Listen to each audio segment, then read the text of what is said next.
우리 사람은 많은 근심을 하면서 살아갑니다. 그래서 옛날 어른들이 천석구는 천가지 걱정, 만석구는 만가지 걱정을 하면서 살아간다는 말을 합니다. 특별히 아기를 키우는 엄마는 더 두려움이 많고 또 내일에 대해서 불안전한 사람은 더더욱 항상 불안한 속에서 살아가고 걱정 속에서 살아갑니다. 또 국가가 어렵게 눈앞에 다가올 때에 사재기 현상이 많이 나타납니다. 왜냐하면 불안하기 때문입니다. 헨리 나우엔이 쓴 책에 보면은 그런 이야기가 하나가 나옵니다. 어느 도시가 경기가 나쁘고 모든 것이 불경기 속에서 어려워집니다. 그 지역에 큰 부자가 있는데 그 마트에 가가지고 자기 집에 필요한 것을 다 사오는 거예요. 사올 뿐만 아니라 많이 사와버립니다.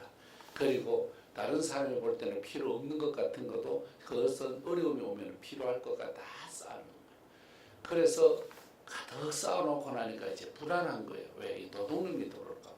그때부터 뭐를 쌓느냐면 담장을 사방으로 높이 쌓아버립니다.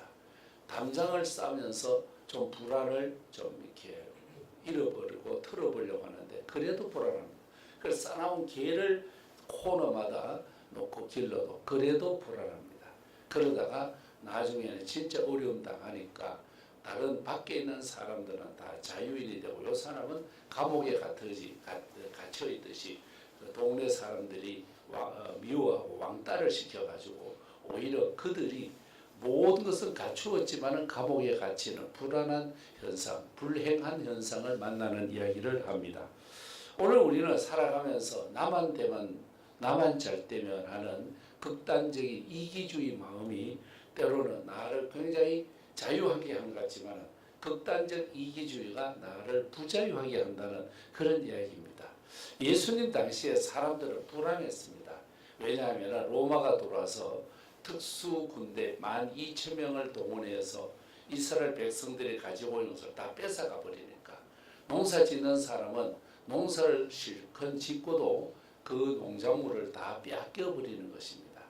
이스라엘이라고는 들판에서 나오는 양식을 가지고 배불리 먹을 수도 있는데 다 빼앗겨 버리는 거예요. 그러니까 이 사람들은 늘 불안한 속에 있는 겁니다. 이 불안한 속에 있는 그들에게 주님이 오셔서 주시는 말씀이 오늘 이 말씀입니다. 너희는 마음에 근심하지 말라. 하나님을 믿으니 또 나를 믿어라.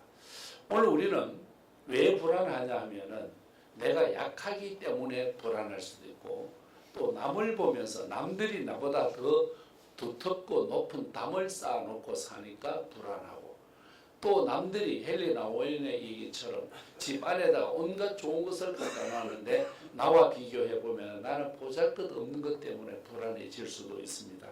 하지만 오늘 주시는 말씀 속에서 이스라엘 백성들이 불안한 것이 제자들에게도 불안하게 되어졌고 이때에 예수님께서 오셔서 말씀을 해주신 것입니다. 이때 예수님이 주시는 말씀 이 시간적인 여유를 보면은 예수님도 코앞에 지금 어려움이 있는 거예요.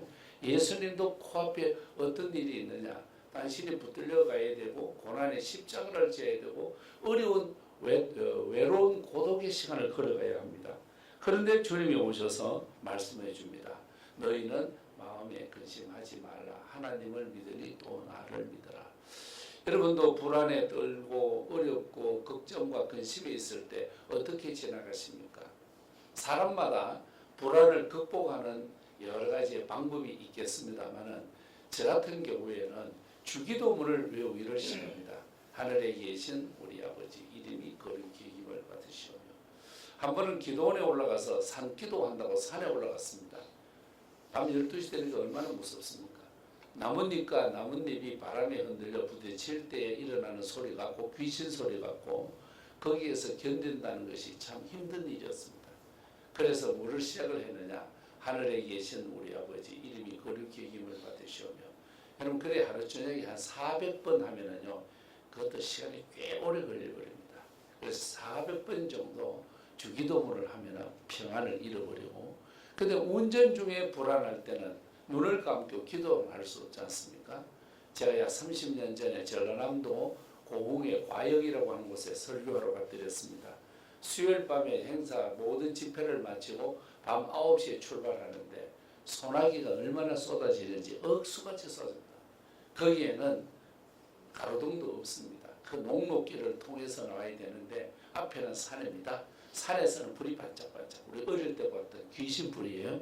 여러분 산에서 불이 반짝반짝하는데 우리 어릴 때는 그게 귀신불이라고 그랬어요. 왜 귀신불이 뭐냐면은 옛날에 산에다가 장례를 지내놓으면 사람들의 뼈가 묻혀지고 뼈가 나중에 일어나서 뼈 속에 있는 인, 여러분 사람 뼈 속에 있는 인 이것이 비 맞으면은 또 천둥 소리 속에 번쩍번쩍. 그러면 우리 어릴 때에 저게 귀신불이라고 그래가지고 얼마나 두려움과 눌림 속에 살았죠. 그날 밤 9시에 운전대를 잡고 그 시골길을 빠져 벌교까지 나오는데 진짜 내 세계에 제일 무서웠던 그런 시절이었어요. 근데 제가 이길 수 있는 길은 찬송이 있었습니다. 태산을 넘어 형곡에 가도 빛 가운데 여러분 누가 듣지도 않고 보지도 않고 차량 안에서 그냥 여러분 일본말로 이빠이 부르는 거예요. 이빠이 소리 그냥 대박 소리 쳐가면서 불렀어. 집 안에서의 불안할 때는 주기도문이 나의 마음에 평강을 주는 도구였고 정말 은혜였고 그 다음에는 비바람이 몰아치고 귀신불이 왔다 갔다 할 때는 큰 찬송 소리 최고의 큰 소리로서 찬송하고 나니까 그 두려움이 없어지고 사라진 것을 지금도 잊지 않고 있습니다. 여러분은 두려움이 왔을 때 아니면 병원에 가서 수술 직전에 있을 때 어떤 생각을 하고 수술대에 들어가십니까? 그때도 여러분 제가 목회하면서 성도들에게 제일 많이 가르쳤던 게 주기도문입니다. 수술대에 들어가기 전에 요즘은 목회자가 신방을 갈 수 없지만 옛날에는 수술대 들어가기 전에 목회자가 가서 기도를 해주는 시간이 있습니다. 그래서 기도해 주면서 계속해서 주기도문만 계속해서 고백하라고 주기도 연습해 보세요. 연습해 보세요. 가지고 계속 하늘에 계신 우리 아버지 이렇게 해서 그 병원에서 수술실 들어가면서 주기도문이 편안할 때 그러면은요 마취했다가 마취해서 깨날 때는 무의식 속에 발언을 하는데 어떤 사람은 욕을 하는 사람도 있고 어떤 사람은 쌍말을 하는 사람도 있는데 예수 믿는 사람은 거의 다 주기도문 하면서 깨어날 때가 많다는 거예요. 간호사들에게 얘기 들어보면은 그럼 오늘 우리는 가정에서 특별히 애들을 데리고 키울 때 애들이 열이 막 39도 40도 올라가면은 그 부모님이 그 얼마나 안쓰럽습니까? 그때 안쓰러울 때도 저는 정말 어머니들 보고 기도하라고 그래요. 그리고 갓난 아기가 병원에 갑니다. 그러면은 그 갓난 아이의 머리가 얼마나 연하고 부드럽습니까? 거기다가 여러분 링거 바늘 찌를 때 엄마가 그냥 쓰러질 모습이 그때 어머니 보면 그거 보지 마시고 다른 곳을 보면서 하늘에 계신 우리 아버지 주기도문을 하라 그러는 거예요. 우리 사람은 약합니다. 우리는 에덴 동산에서 나온 이후로 인류는 두려움과 걱정 속에 살아갑니다. 이 문제는 괜찮지 싶지만은 막상 그것이 나의 문제가 될 때는 두려워지고 염려가 오도록 되어 있습니다. 세상에서 모두가 자유한 것 같지만 그래도 웃는 것 같지만은 여러분 썩속 그 속에도 두려움은 있고 밝은 미소 속에도 마음 속에는 두려움이 있습니다. 그런데 오늘 예수님은 이런 약한 우리를 알면서 오늘 주시는 말씀 십자가를 지시기 전에 최후의 만찬 이후에 너희는 마음에 근심하지 말아라. 하나님을 믿으니 또 나를 믿어라. 이 말씀은 요한복음 이미 10장에서 주셨습니다. 요한복음 10장에서 우리에게 말씀해 주고 있고 시편 23편에서 목자와 양의 관계 속에서의 말씀을 해주고 있습니다.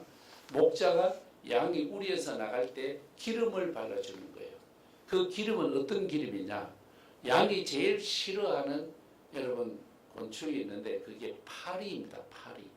파리는 양의 몸에 상처가 있으면은 그 상처에 앉아서 알을 쓸어놔 버립니다.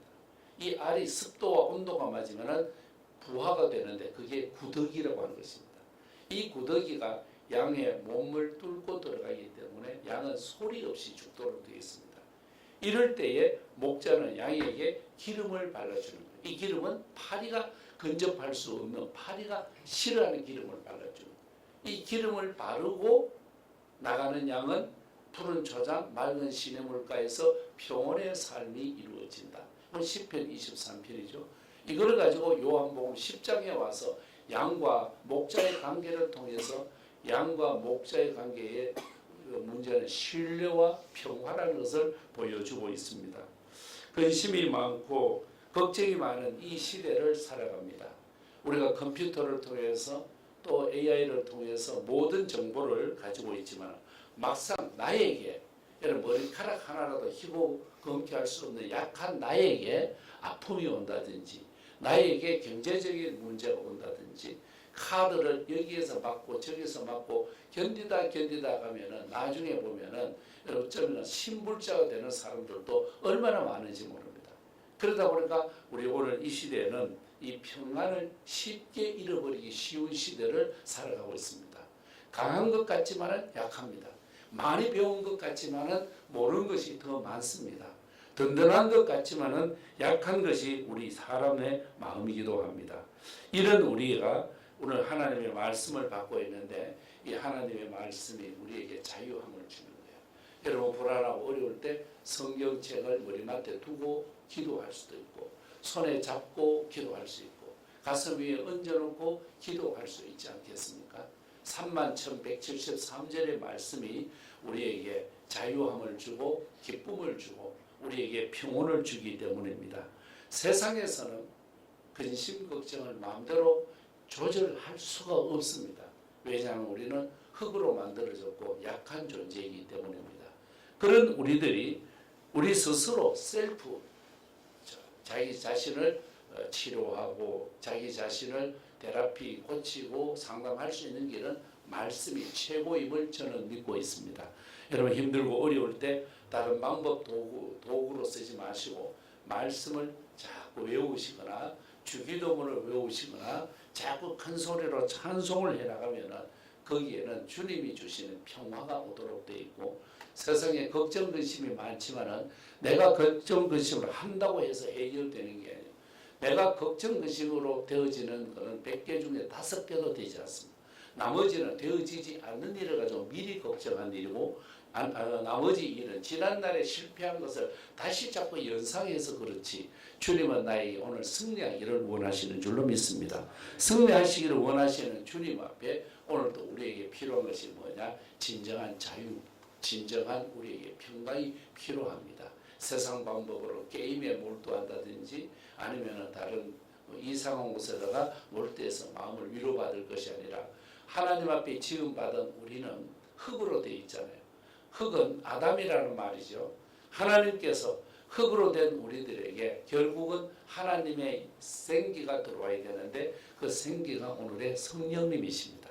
이 성령님은 주기도문을 외우는 우리들, 더 가서 기도하는 우리들, 더 나가서 찬송하는 우리들에게 성령은 그 길을 통해서 돌아서 우리에게 진정한 자유와 은혜를 주실 줄 믿습니다. 오늘 이 시대에 걱정이 많습니다. 두려움이 많습니다. 남들이 볼 때는 편한 것 같지만 남 모르는 근심과 고민이 많을 때 주님 말씀 너희는 마음에 근심하지 말라. 하나님을 믿으니 또 나를 믿어라. 주 말씀을 묵상하면서 여러분의 생이 가정에서나 직장에서나 모든 사회적인 삶 속에 자유와 평화와 기쁨이 항상 충만하시기를 주님 이름으로 축원합니다.